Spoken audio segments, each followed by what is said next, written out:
Hay una pregunta.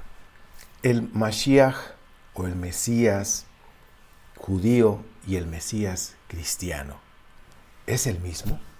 ¿Estamos hablando del mismo personaje? Pues bueno, en esta entrega vamos a analizar de manera sencilla si hay alguna diferencia entre el Mashiach o el Mesías judío y el Mesías cristiano. Estaremos hablando del mismo personaje. ¿Estás listo?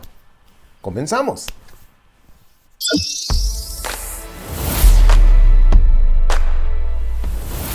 Hola, ¿qué tal? Bienvenidos a otra entrega. Estamos en una serie pues sencilla que se llama Los Cristianismos. Y quiero aclarar antes que sigamos con la información que te quiero compartir ahora. El propósito de esta serie no es atacar, no es ofender, ni mucho menos. Solamente te voy a entregar información que hay en la historia, que ya está documentado. Te voy a entregar la información y como siempre te he dicho, por favor, verifica todo a través de una investigación seria y experimenta también para que saques tus conclusiones, porque yo no tengo la verdad absoluta. Solamente te voy a lo que hago aquí en este canal es entregar información para que ustedes puedan sacar sus propias conclusiones, porque recuerda que tú tienes no nada más tú, todos tenemos el privilegio de escoger, porque ahora sí que escoger qué pensar, y eso es una libertad que tiene la humanidad, escoger qué pensar. Pues bien, en esta entrega de Cristianismo, segunda parte o la parte número 2, vamos a ver en dos partes esta enseñanza del Mesías o el Mashiach cristiano, el judío y el cristiano, si estamos hablando del mismo personaje. Este tema lo vamos a hacer en dos partes. Pues bueno, en esta primera parte, la primera y la segunda, vamos a estar analizando el Mesías en el judaísmo, el Mesías en el cristianismo, si estamos hablando del mismo personaje. La bibliografía que yo puedo recomendarte es El año 1, Israel y su mundo cuando nació Jesús, de Antonio Piñero, sobre todo las páginas 235 a 248. También Instituciones del Antiguo Testamento de Roland de Bow, o de Baus, como se puede leer en español, y Mitos y Leyendas del Antiguo Egipto de Robert Swinders. Es importante que tengamos una apertura a diferentes fuentes para ver qué información nos brinda la historia.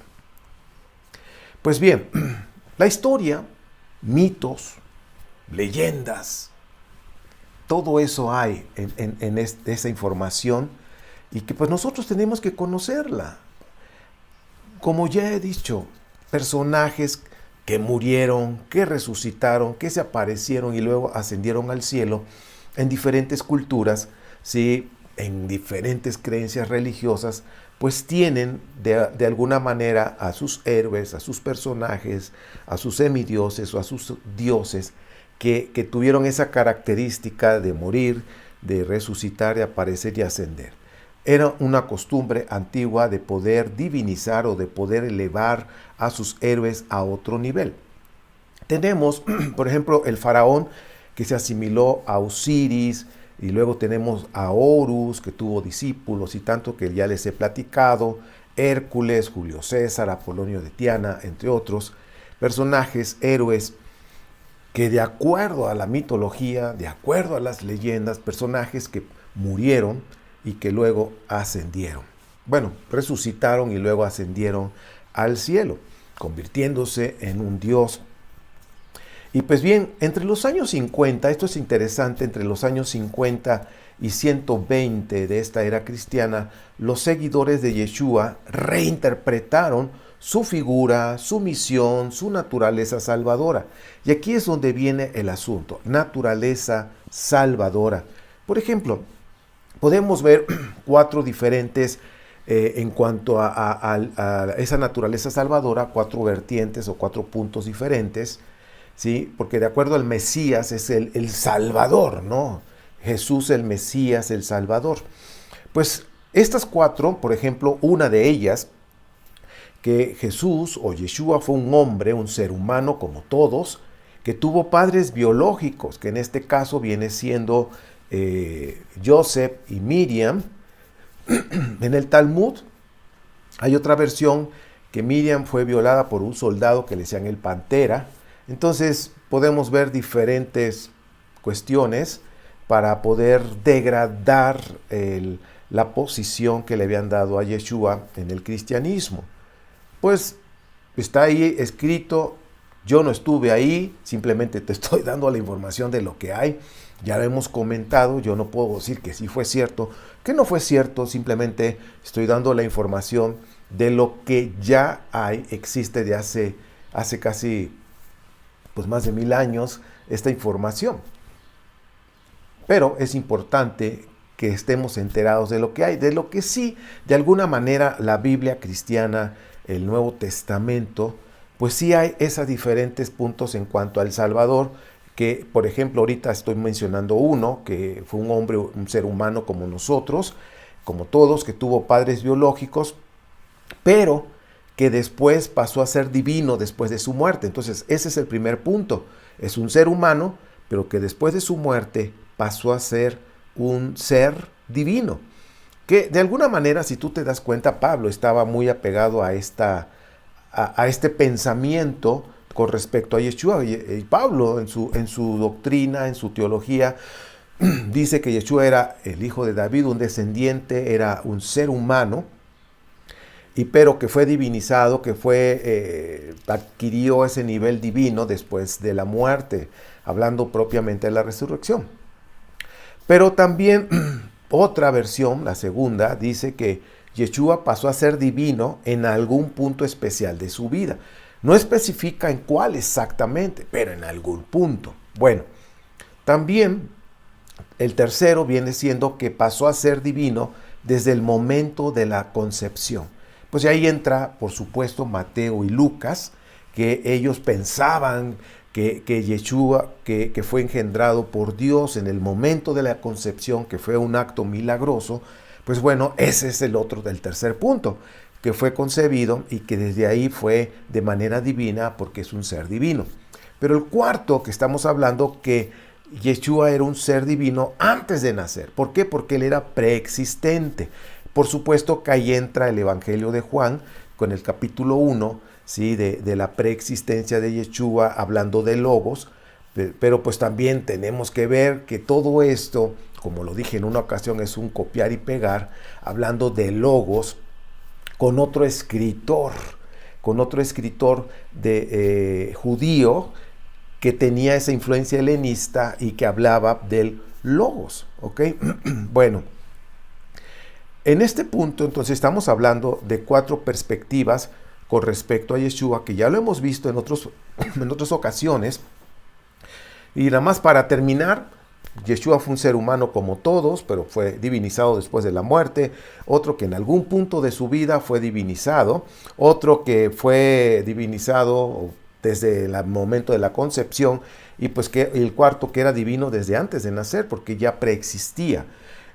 Cuando vemos el cuarto punto de la preexistencia, basado propiamente en Primera de Juan, ¿sí? El Evangelio de Juan capítulo 1, estamos viendo que esta vertiente, los que creen todo esto, por supuesto que van a ver a Yeshua durante el Antiguo Testamento en los escritos. En cualquier suceso van a decir, aquí estaba Yeshua y aquí estaba Yeshua o Jesús. ¿Por qué? Porque están dentro de este grupo que creen que Yeshua era preexistente. Bueno, hasta este punto estamos hablando de 4 vertientes diferentes que dentro del mismo cristianismo existe. Ahora, vamos a hablar de las creencias en el judaísmo. Si ya vimos un poquito, y en la anterior hablábamos de los conceptos en el cristianismo, vamos a ver el judaísmo, qué es lo que ellos están esperando de un Mesías. Si es lo mismo que están visualizando los cristianos o es diferente. Vamos a analizarlo juntos. Por ejemplo, el judaísmo que tú y yo conocemos nació después del exilio, es post-exilio. ¿Sí? Fue construyendo, la idea fue construir una fe monoteísta que no fue nada fácil realmente erradicar esa monolatría. Sí, que nosotros nos damos cuenta en las Escrituras, tan solo los 10 mandamientos, las 10 palabras que vienen en Deuteronomio, que vienen en Éxodo 20, Deuteronomio 4, habla precisamente de la monolatría.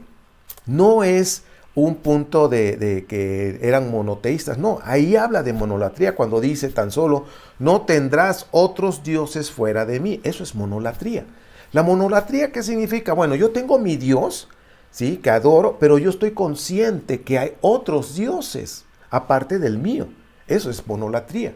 Ya el politeísmo como tal viene siendo que yo tengo un Dios de mi preferencia, mi favorito, pero también adoro otros dioses. ¿Ok? O sea, ya tan solo adorar dos dioses ya es politeísmo, ya más de dos. Hubo casos antiguamente en el Israel antiguo que adoraban a Yeshua, a Yud-Het-Bat-Hei, a Yahvé, a Yahweh, en fin, pero también a su consorte, a su esposa. Cuando digo esto, a veces las personas, ¿a poco tenía esposa? Sí, tienes que ver las escrituras, sobre todo en el hebreo, en los originales, como viene, y vamos a darnos cuenta que la mentalidad que tenía antiguamente, pues era eso. Yo te voy a recomendar que entres en el blog, ministerio710.blogspot.com, y en la parte derecha donde dice el Biblia sin censura, que vienen todos los cursos y series que he dado, busca uno que se llama monoteísmo. Ahí explico de una manera sencilla y recomiendo algunos libros para que tú puedas documentarte acerca de los dioses y de Asherah, la esposa, y cómo quedó representada después cuando la sacaron fuera de la ideología judía, que había regresado del exilio y pues tenían que sacar esa adoración de una mujer, de una diosa femenina. Y bueno, está interesante. Yo te recomiendo que visites el blog. Hay información que te puede ayudar a comprender esto, porque ahorita pues no es el tema. Entonces les estaba yo diciendo que el judaísmo que nació después del exilio, que era un judaísmo de monolatría, de los dos había monolatría, pero también había politeísmo, ¿sí? Pero que querían erradicar esos dos puntos para poderse hacer monoteísta. No fue nada fácil. La palabra Mashiach siempre existió, que es ungido.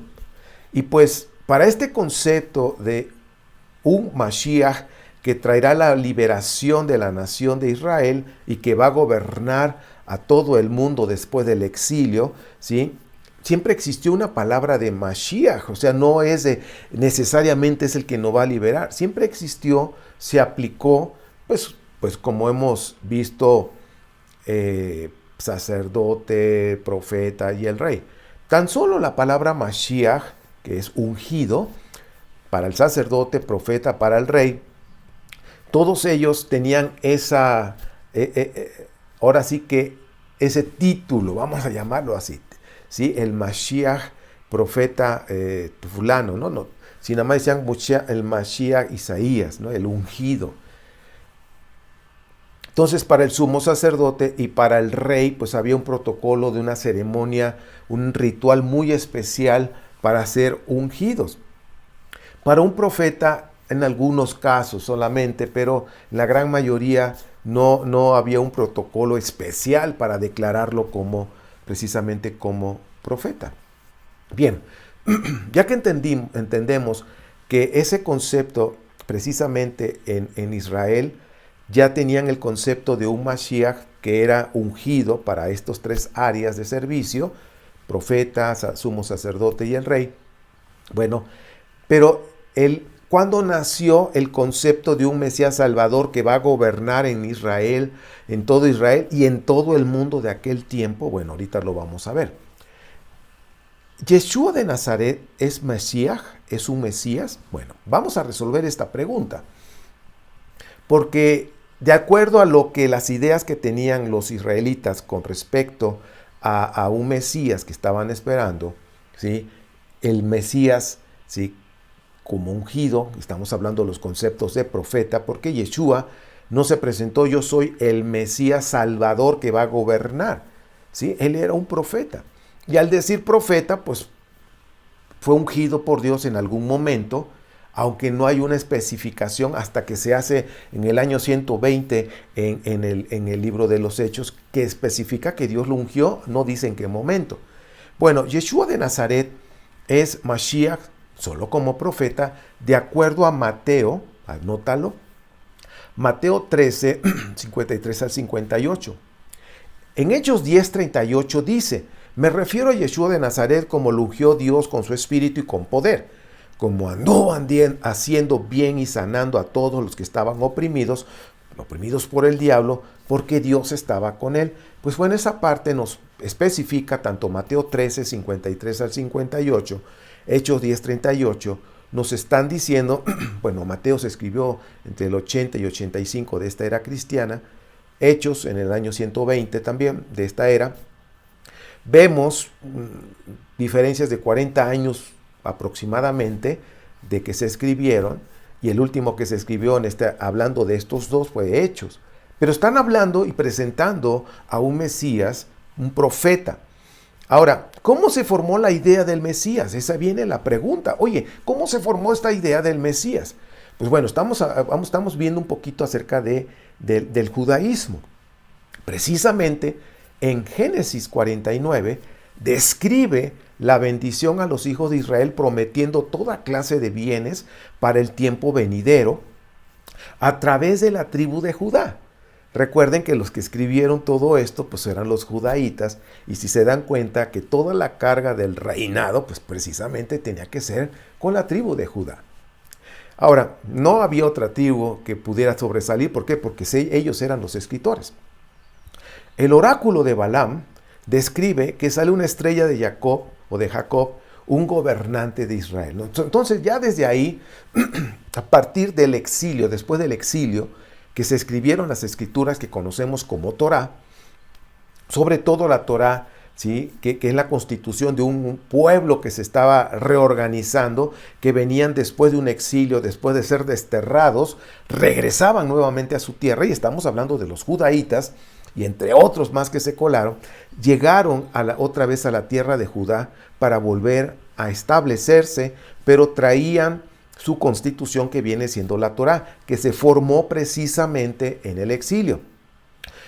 Se consolidó porque, por ejemplo, Deuteronomio pues ya venía desde los tiempos de Jeremías y el rey Josías, ¿sí? Ya estaba ahí y solamente se terminó de editar, se siguió editando hasta que se entregó después del exilio.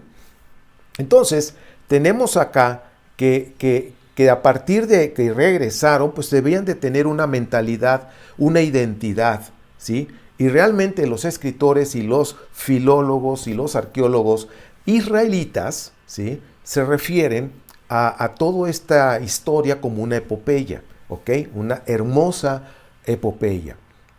Ahora, aquí nos está mostrando tan solo Números 24:17, Génesis 49, ¿sí? Están visualizando que viene alguien a gobernar, ¿sí? Sobre todo Israel, pero que va a ser de la tribu de Judá, específicamente. En 2 de Samuel 7:12, la profecía de Natán sobre David, ¿sí? Sobre el futuro rey. Va a venir un futuro rey, pero en ese linaje de David, segunda de Samuel 7:12.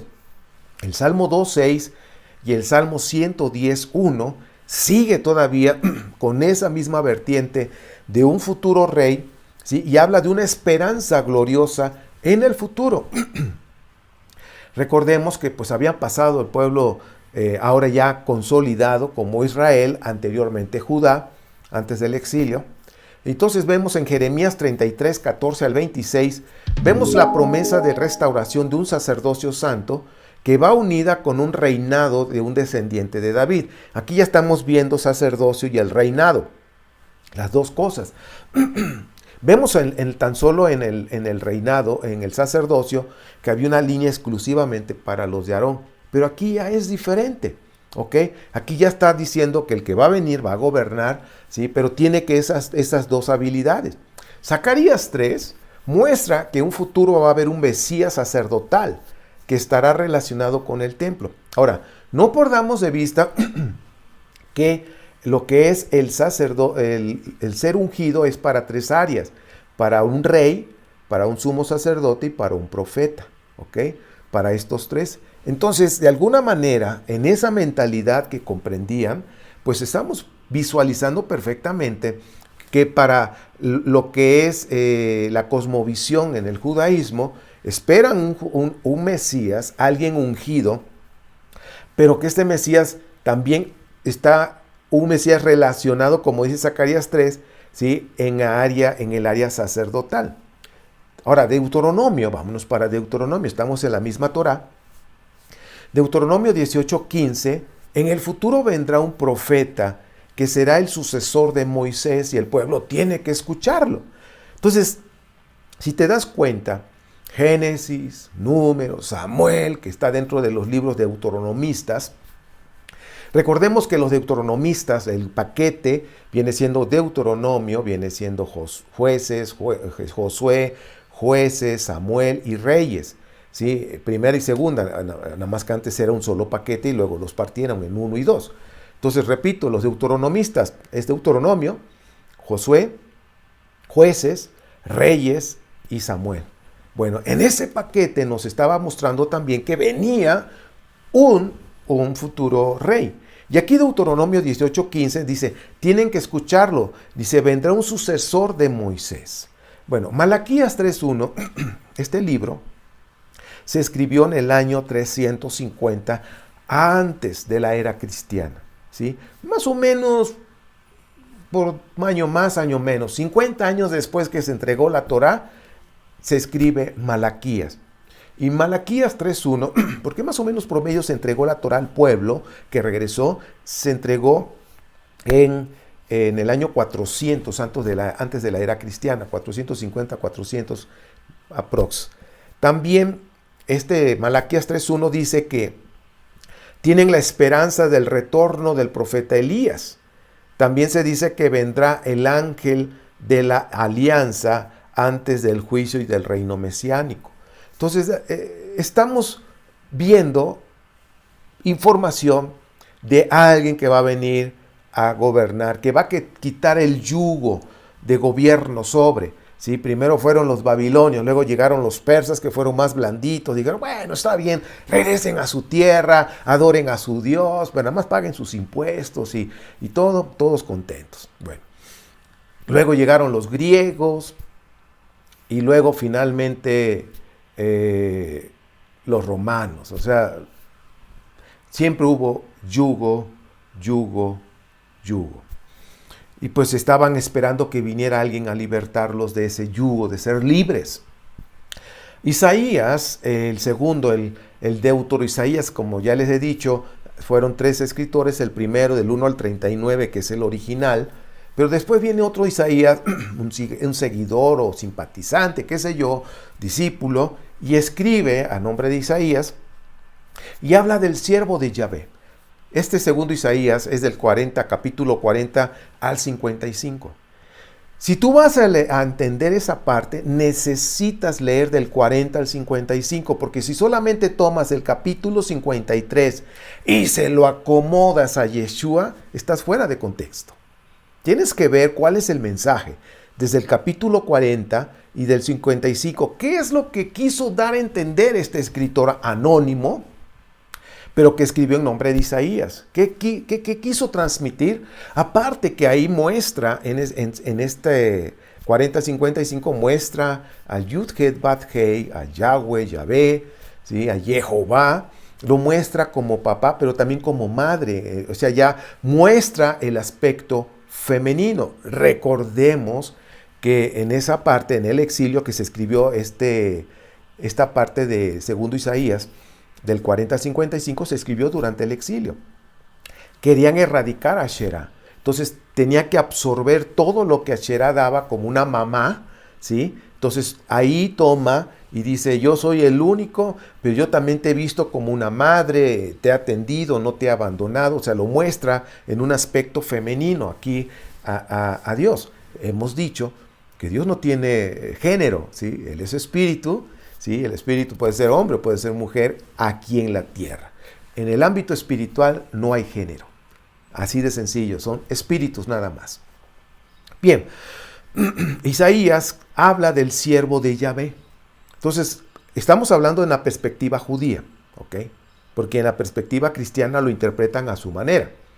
Pero en la perspectiva judía, el siervo de Yahvé menciona, pues, de los problemas, de los dolores del siervo, que está ahí hablando que ha pasado muchos dolores y que todo acabará en gloria.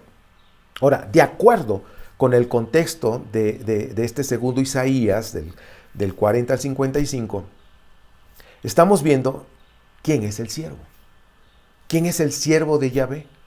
Pues precisamente es el pueblo de Israel. No está hablando de una persona, está hablando de una comunidad. Entonces, lo que estaba viendo, y recuerden, ¿cuándo se escribió? Se escribió durante el exilio.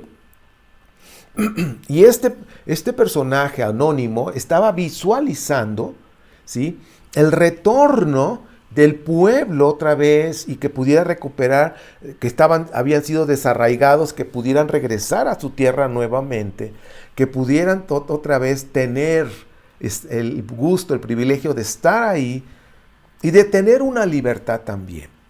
¿Ok? ¿Quién es el siervo?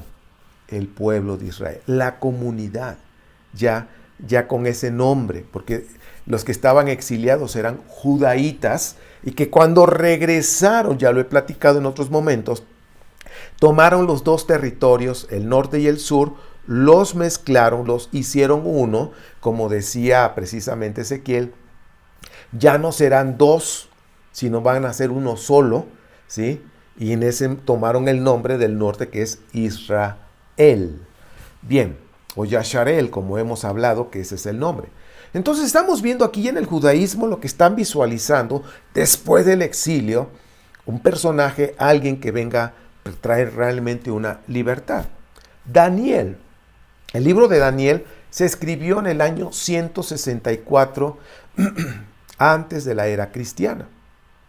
No es un Daniel que estaba en el exilio, es un personaje anónimo que cuando hizo su escrito, que es una visión, son escritos visionarios, no proféticos, simplemente lo puso a nombre de Daniel. No es que estaba profetizando que iban a pasar y pelear contra el pueblo asirio y griego, no, es que ya él lo vio y simplemente lo redactó. ¿Por qué? Porque se escribió en el año 164. Ahora, este personaje anónimo, que es el libro de Daniel, menciona a un agente de Dios con una misión salvadora y lo presenta como un hijo de hombre y no emplea la palabra Mesías. Que de alguna manera Yeshua de Nazaret habla del hijo del hombre también, o hijo de hombre, pero no se estaba diciendo que él era, estaba hablando de alguien. ¿Ok? Ahora, hay una idea mesiánica, un ser humano que va a aniquilar a los enemigos de Israel y va a dominar toda la tierra. Entonces, esta idea mesiánica que estamos viendo aquí con Daniel, pues está precisamente eso. Están viendo a alguien que nos venga a salvar. ¿Por qué? Porque habían pasado una situación bastante dura, difícil, de mucho tiempo de pelear con esta alianza que había de asirios y los griegos, y sobre todo los griegos que estaban ahí dominando y que querían quitar la adoración en el templo y que querían sacrificar animales impuros de acuerdo al contexto judío. Entonces, necesitamos un Salvador, necesitamos un Superman que venga a liberarnos. Bueno, en los libros apócrifos de la Biblia hebrea fueron redactados entre el siglo III antes de la era cristiana y el siglo I de esta era cristiana. Entonces estamos hablando que estos libros apócrifos en la Biblia hebrea, pues precisamente también tienen esa influencia de un Salvador, alguien que venga a sacarnos, ¿sí? Tiene un gran contenido teológico, pero no aparece la descripción de un Mesías como tal, ¿sí? Tiene mucho contenido teológico que Dios aquí y allá, de acuerdo a su cosmovisión. Aparece un Mesías político de estirpe real y guerrero, unida a la idea de un paraíso en la tierra de Israel, ¿sí? Entonces ya aquí empieza la información, ¿sí? Un Mesías político, un guerrero, un rey que es guerrero, un caudillo que viene a liberarlos. Pero dése cuenta, es político, es rey y guerrero. Lo vamos a encerrar en una palabra, político. ¿Ok? Pero también con la idea de un paraíso en la tierra de Israel, como en el Peter Pan, en la tierra de nunca jamás, ¿no? Que hay comida, que todos son felices, en fin. Ellos tenían esa idea, que cuando venga este rey, nos va a liberar, nos va a hacer ahora sí que felices, vamos a estar aquí con comida, la familia, todos contentos y felices. Pues bueno, eso es lo que estaban visualizando en el judaísmo. El libro cuarto de Esdras, o el libro número 4 de Esdras, que fue escrito en el siglo I de esta era cristiana, el Mesías aparece bajo el nombre de León, el león de la tribu de Judá. ¿Se acuerdan de eso? Es el león de la tribu. Bueno, viene desde ahí, desde el primer siglo, ¿sí? El león de la tribu de Judá que va a destruir el águila. Algunos dicen, es que el águila es Estados Unidos. Bueno, si lo interpretas ahora. Pero en aquel tiempo, cuando fue escrito en el primer siglo, el águila se refería a las legiones romanas, porque traían un águila de símbolo. Entonces, tenían que destruir el águila para poder instaurar su propio reino que iba a durar 400 años. No 1000 años, sino 400. Entonces, aquí vemos que el libro de Esdras tiene una gran influencia del zoroastrismo, que habla de 400 años, de un paraíso, de un lugar, todos contentos, 400 años. Durante ese tiempo, Israel va a gozar de paz, de alimentos, de felicidad, y luego va a venir el fin del mundo, ¿sí? Pero va a venir otro nuevo mundo, un paraíso ya eterno. Entonces te das cuenta que esa ideología en el primer siglo, influenciada por el zoroastrismo de 400 años, luego Juan dijo, no, son 1000. Apocalipsis de Baruch, quiero decirte que hay 50 apocalipsis, está de Ezequiel, de Abraham, de Moisés, bueno, de todo mundo. Acuérdense que eran anónimos y ponían el nombre de alguien conocido. Apocalipsis de Baruch, que fue escrito en siriaco en el primer siglo también, habla de un Mesías humano en el primer siglo de esta era cristiana. El Apocalipsis de Baruch habla de un Mesías humano, pero de origen celeste, cuya presencia en la tierra se irá mostrando poco a poco conforme a lo previsto, a las profecías supuestamente. Solo va a salvar a los israelitas y a la tierra de Israel se va a convertir en un paraíso, según esto de Apocalipsis de Baruch, capítulo 29, 5 al 8. Entonces, también tenemos el testamento de Leví. Estamos hablando del judaísmo, para que te des cuenta lo que ellos están esperando de un Mesías, que es un Mesías político, sobre todo. Ahora, después dice aquí, testamento de Leví 18, del 1 al 4, dice, después que el Señor haya tomado venganza, al decir Señor se refieren a Yahvé, que haya tomado venganza de ellos, se interrumpirá el sacerdocio. Entonces suscitará el Señor un sacerdote nuevo, a quien serán reveladas todas las palabras del Señor. Él juzgará rectamente en la tierra durante muchos días. Su estrella se levantará en el cielo como un rey, brillando como luz del conocimiento, al igual que el sol durante el día, y será ensalzado en el mundo hasta su recepción. Brillará como el sol en la tierra, eliminará todas las tinieblas bajo el cielo, habrá paz en todo el mundo. Pues bueno, este es el testamento de Leví. De alguna manera están visualizando, como vuelvo a repetir, que va a interrumpir el sacerdocio, pero que va a venir el Señor, un sumo sacerdote nuevo, y que va a cambiar las cosas y todos seremos felices. Bueno, esto es lo que dice el escrito. El manuscrito del Mar Muerto 4Q, ¿sí? 246, menciona a un Mesías celeste. Y esto es muy raro en el judaísmo. La verdad es muy raro, porque esperan a un Mesías totalmente humano para poder ser ungido, aquí, en la tierra. Pero acá en el manuscrito Mar Muerto, pues hablan de un Mesías celeste que viene del cielo. El texto de Qumran 11Q Melch, número 2, 619, habla precisamente de Melquisedec. Dice, Melquisedec proclamará para ellos, los justos, la liberación para liberarlos de la deuda de todas sus iniquidades. Y esto sucederá en el último jubileo, es decir, en el final de los tiempos. Y él expiará a todos los hijos de Dios en las alturas. Melquisedec se pronunciará a su favor, pues es el tiempo del año de gracia. Melquisedec ejecutará la venganza de los juicios de Dios ese día, y ellos, los justos y del lote de Melquisedec, serán liberados de las manos de Belial, que es el diablo, y de espíritus de su lote. En su ayuda vendrán todos los espíritus celestiales de la justicia. Dice, él, se refiere a Melquisedec, será el que mande sobre todos los hijos de Dios, y él presidirá su asamblea. Esto es el día de la paz, de lo que habló Dios desde antiguo por boca de Isaías profeta, que ellos, dice, qué bellos son sobre los montes los pies del pregonero que anuncia la paz, del pregonero del bien que anuncia la salvación, diciendo, a Sión, tu Dios reina. El pregonero es el ungido del Espíritu, que está hablando del Mesías, del que habló Daniel, y el pregonero es también aquel que anuncia la salvación del que está escrito. Esto es el texto de Qumran 11Q Melch II en 619. Entonces, la comunidad de Qumran muestra 4 actividades mesiánicas, ¿sí? La de Melquisedec.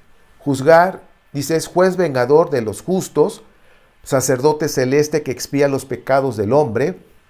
3, vencedor de Hasatán. Y 4, establecer el reino de Dios. Esto es el trabajo, la función que tiene, o la misión que tiene Melquisedec en la comunidad de Qumran. Ahora, los evangelistas tomaron este concepto, hablando de los evangelios, tomaron este concepto mesiánico del rollo de Qumran del primer año de esta era cristiana, que fue cuando apareció este rollo. Mucha de la ideología mesiánica de los escritos apócrifos de la Biblia hebrea, están en los evangelios canónicos. Y pues esta ideología también con respecto al Mesías la tomó Pablo. Entonces, si te das cuenta, todos estos escritos fueron influencia son los escritos del cristianismo, pero ya divinizando a Yeshua como un ser celestial. Ya para ir cerrando esta enseñanza, al final del exilio, entonces ya los judaítas estuvieron bajo la influencia persa, y entonces el zoroastrismo, por supuesto, entró en esa influencia de ideologías religiosas. Por ejemplo, en el judaísmo incluyeron el fin del mundo, resurrección de todos los seres humanos, el juicio final, la destrucción de los malvados y la felicidad eterna de los justos. ¿Te suena algo parecido a Apocalipsis, a la escatología cristiana? Pues bueno, esta escatología que está ya dentro del judaísmo viene, y su raíz es del zoroastrismo. Pues bueno, hasta aquí vamos a dejar esta primera parte del tema Mashiach, judío y cristiano. ¿Es el mismo personaje? ¿Es el mismo? Esta es la primera parte, y ahorita nos enfocamos precisamente lo que es la ideología en el judaísmo. En conclusión, lo que puedo decirte con todo esto, ellos en el judaísmo esperan hasta el día de hoy un Mesías humano, totalmente humano, ¿sí? Pero es político, que los viene a liberar de cualquier presión, que de alguna manera el pueblo de Israel actualmente no están como gobernados como en aquel tiempo, pero hay una revuelta interna muy fuerte entre palestinos y los israelitas, y todo el pueblo árabe, todo el pueblo islámico, ¿sí? La gran mayoría están en contra del pueblo de Israel, y de alguna manera es un yugo. Entonces, están dentro del pueblo de Israel, ¿sí? No puedo decir que todos los árabes, todos los islámicos están en contra de Israel. Las veces que me ha tocado estar allá, hay gente que sí no quieren a los israelíes, pero hay otros que son neutrales, que no les importa si eres judío, cristiano, no hay problema, ¿verdad? Pero ahorita esa es la presión que actualmente tienen del palestino, del pueblo islámico. Bien, temas políticos y religiosos, ¿sí? Pues bueno, esto es lo que te puedo decir en la primera parte. Yo te pido por favor que hagas tu investigación, que puedas tú ver la información abundante acerca del pueblo de Israel, de todas sus ideologías, de dónde viene. Y recuerda que para hablar del Antiguo Testamento necesitamos hablar antes del exilio, durante el exilio después del exilio, te vas a dar cuenta las ideologías y por qué tenían ese tipo de ideología. Pues bueno, me dio gusto poder estar contigo, darte esta pequeña reseña de la mentalidad de lo que es el tema de un Mesías en el judaísmo. Espero que te haya ayudado a comprender un poquito mejor y de dónde viene todo eso. Si Dios lo permite y seguimos vivos, porque por hoy estamos vivos y contentos, ¿sí? En la segunda entrega vamos a hablar un poquito más todavía del judaísmo en cuanto al Mesías, de lo que están visualizando y esperando. No te lo pierdas, porque va a estar muy interesante lo que vamos a analizar juntos. Si Dios lo permite, nos vemos en la próxima. Que mi Padre Eterno te bendiga y te guarde. Les mando un fuerte abrazo. Soy tu amigo Ernesto Rosas, grabando para Ministerios 710. Nos vemos en la próxima. Chao.